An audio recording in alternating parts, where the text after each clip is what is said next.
जय गुरु जी। शुक्राना गुरु जी। हमारी प्यारी प्यारी संगत जी को जय गुरु जी।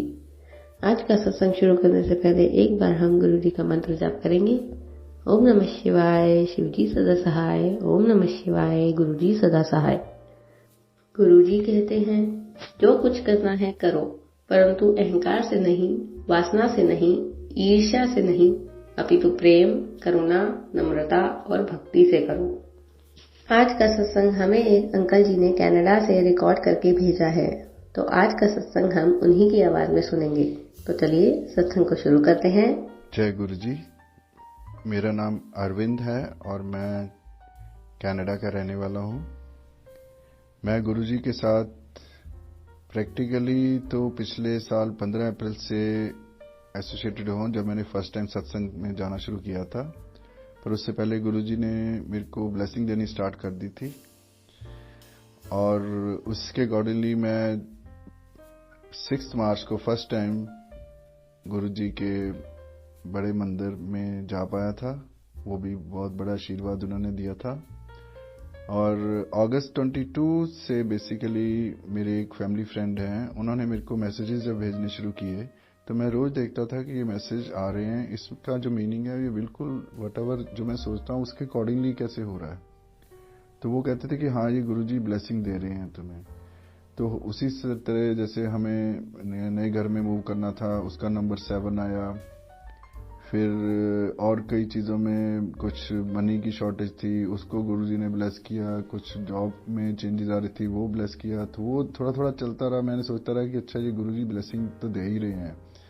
तो बट ऐसे नहीं कभी सोचा कि अच्छा मैं सत्संग में भी जाना चाहिए, ऐसे आ ही नहीं रहा था माइंड में। तो फिर मैंने फर्स्ट स्टेप जब इंडिया जाने का सोचा एक बारी फरवरी में, तो मैंने कहा मैं बड़े मंदिर में को जाके आना चाहिए। मेरे मदर भी इंडिया में रहते हैं, तो मैंने कहा उनको भी पास जाऊंगा और गुरु जी के पास जाऊंगा, ये 2 चीज़ें जाऊंगा। और मैं वैसे सत्य साई बाबा में और शिरडी बाबा में बिलीव करते थे काफ़ी साल से, मेरे पेरेंट्स भी। तो मैंने कहा वहाँ भी जाके आऊँगा। तो मैंने 20 फरवरी को फर्स्ट टाइम सोचा, जब मैं पहुँच गया इंडिया, कि मैं गुरु जी के टेम्पल जाऊँगा। वो मंडे था, बट मैं किसी तरीके से नहीं जा पाया वहाँ पे, क्योंकि मैं लेट हो गया शाम को। फिर मैंने कहा अब क्यों जाने का फ़ायदा। तो उसके बाद आना था 27 फरवरी को। तब मेरा प्रोग्राम बन गया बेंगलोर साइड जाने का। तो मैं साई बाबा के आश्रम गया, वहाँ से वापस आया। और फिर मैंने सोचा कि अब 6 मार्च आएगा नेक्स्ट मंडे, फिर मैं जाऊँगा। तो वही हुआ। 6 मार्च को मैं बड़ा तैयार होके दिल्ली चला गया। तो मेरे एक फ्रेंड के पास गया, वो सीनियर ऑफिसर है। तो उन्होंने के पास 4 बजे मिलना था, तो उसने कहा कि अच्छा कहीं छुड़वा देता हूँ। मैंने कहा अच्छा पॉसिबल है। तो मैंने कहा मैंने वहाँ जाना है छतरपुर के पास। तो उसने फिर ड्राइवर को बोला, तो वो मेरे को बड़े मंदिर ले गया। वो अचानक ही जैसे लगता है कि गुरुजी स्ट्रेट खींच के ला रहे हैं। तो मैं पहुँच गया गुरुजी के बड़े मंदिर। फिर अंदर की ब्लेसिंग्स तो बिल्कुल ही नया एक्सपीरियंस था। चाहे प्रसाद मिला, उसके बाद अपना लंगर तो नहीं था उस दिन, मंडे था। तो उसके बाद आते हुए जल प्रसाद मिला और पर बहुत ही अच्छा सुकून मिला। ऐसे लगा कि नई दुनिया में आ गया। तो उसके बाद मैं कनाडा वापस आ गया। फिर 15 अप्रैल को फर्स्ट टाइम मैं सत्संग अटेंड किया यहाँ पे। वो भी बहुत अच्छा लगा। नया सिस्टम देखा मैंने कि कैसे पहले जल प्रसाद मिलता है, फिर चाय प्रसाद मिलता है, फिर लंगर प्रसाद मिलता है, और कोई सिर्फ बात नहीं करता, सब आराम से गुरबानी सुनते हैं। फिर मैंने गुरबानी जब सुनी तो मेरे को काफ़ी साल से गुरु नानक देव जी के साथ भी बहुत प्यार था। मैं सोचता रहता था कि ये गुरबानी होती कितनी अच्छी है, पर कभी आज तक मैंने ही नहीं इसका सोचने की कोशिश की। फिर जब गुरबानी शब्द सुने तो फिर मैंने घर आके उनको सुना। फिर मैंने जपजी साहब और ये चौपाई साहब सबके मीनिंग देखे। फिर मैंने कहा इतने साल में आज तक कनेक्टेड क्यों नहीं था इन चीज़ों से, क्यों नहीं पता चलता था। तो ये गुरुजी ने नया एक सिस्टम स्टार्ट करवा दिया स्पिरिचुअल एंगल से, कि ये भी चीज़ें होती हैं जो तुम्हें सुनने से काफ़ी कुछ पता चलता है। तो ये तो था मेरा पहला सत्संग। दूसरा सत्संग मेरा था जुलाई 10 को, जब मेरी वाइफ ने इंडिया जाने का प्लान बनाया। तो वो अभी इतना गुरु जी के साथ नहीं एसोसिएटेड, ना मेरे बच्चे हैं, बट वो सुनते जरूर हैं। और कभी कोई मैं कुछ चीज़ प्रसाद देता हूँ ला के या कोई चीज़, तो वो खा लेते हैं। तो जब वो जाने को तैयार हो रहे थे तो बुकिंग भी हो गई थी, जुलाई 10 को उन्होंने डिपार्चर था यहाँ से।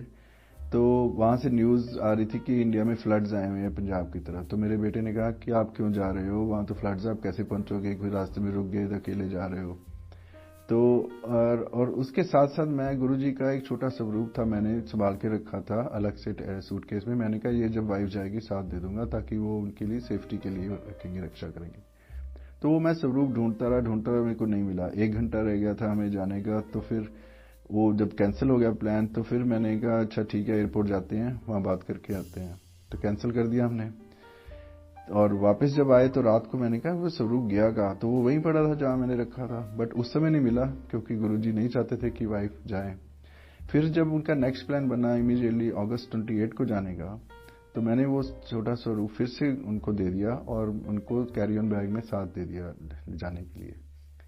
तो मैंने कहा चलो अब ठीक है, ये सेफ्टी करेंगे, तो उन्होंने रख लिया, कुछ नहीं कहा। तो जब वो इंडिया पहुंचे तो उनका मैसेज आया कि मैं तो रास्ते में अनकॉन्शियस हो गई थी।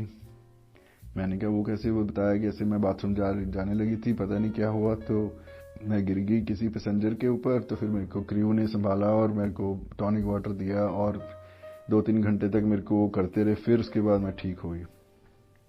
तो फिर मेरे माइंड में आया कि ये जो गुरुजी पहले नहीं भेज रहे थे जुलाई 10 को, must be the same reason कि कुछ और गड़बड़ होने वाली थी। तो अगस्त 28 को उन्होंने इसका प्लान बनाया और फिर उन्होंने बचाया, और उसके बाद वो मेरी वाइफ वहाँ पे सेफ एंड साउंड वहाँ पे पहुँच गई।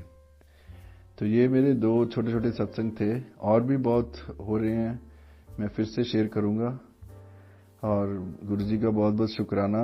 वो डेली अब तो वो कोई ना कोई नई एनर्जी देते हैं, नया पॉजिटिव एनर्जी डालते हैं, बहुत मन हैप्पी रहता है। जबकि प्रॉब्लम तो सबके साथ आती हैं, पर the way he treats you और जैसे वो हील कर रहे हैं, और मैं समझता हूँ कि अभी भी मैं एक तरह से प्रोबेशनरी पीरियड पे ही चल रहा हूँ, बट आने वाले टाइम में हो सकता है गुरुजी और अच्छी चीज़ें मेरे को समझाएंगे, और मैं उनका एक प्यारा शिष्य, प्यारा बन के रहूँगा। और सत्संग तो मैं जा ही रहा हूँ, हर चीज़ नई, हर दिन नए लोग मिलते हैं, नई उम्मीदें आती हैं। तो इसी के साथ मैं अपना सत्संग समाप्त करता हूँ, और कोई गलती हो गई हो तो क्षमा, और गुरुजी से भी और आप लोगों से भी। और एक बार ही मंत्र जाप कर लेते हैं। ओम नमः शिवाय, शिवजी सदा सहाय। ओम नमः शिवाय, गुरुजी सदा सहाय। हमारी प्यारी प्यारी संगत जी को जय गुरु जी। अगर आप भी हमें अपना सत्संग रिकॉर्ड करके भेजना चाहते हैं तो डिस्क्रिप्शन में दिए गए ईमेल आईडी और व्हाट्सएप नंबर पर भेज सकते हैं। और अगर अभी तक आपने हमारे चैनल को सब्सक्राइब नहीं किया है तो जल्दी से इसे सब्सक्राइब करिए और सत्संग को ज़्यादा से ज़्यादा संगत के साथ शेयर ज़रूर करिए। जय गुरु जी।